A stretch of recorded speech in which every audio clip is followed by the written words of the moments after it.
নমস্কার বন্ধুরা, টিনাস ওয়ার্ল্ডে আপনাদের সবাইকে স্বাগতম। আজকে আমি বানাবো একদম সহজ উপায়ে মুচমুচে মাছের ডিমের বড়া। বাইরে হবে ক্রিস্পি আর ভেতরে থাকবে নরম ও সুস্বাদু। চলুন শুরু করা যাক। মাছের ডিমটা আমি ভালো করে ধুয়ে রেখেছিলাম।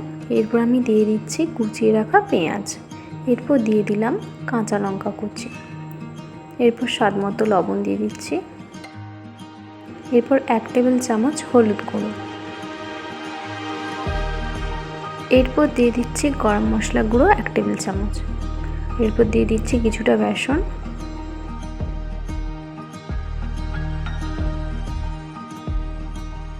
এরপর দিলাম 1 চামচ পোস্ত। এবার এটাকে ভালো করে মিশিয়ে নেব।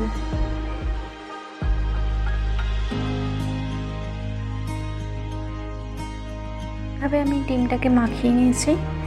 এরপর একটা কড়াইতে তেলটা ভালো করে গরম করে একটা একটা করে ভেজে নেব।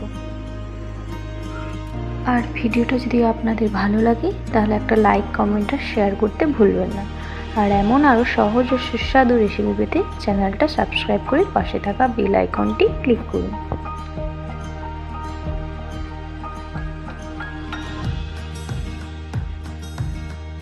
ব্যাস তৈরি হয়ে গেল দারুণ মুচমুচে মাছের ডিমের বড়া।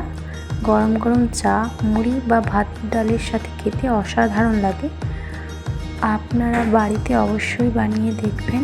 ধন্যবাদ। আবার দেখা হবে নতুন একটা রেসিপি নিয়ে। সবাই ভালো থাকুন।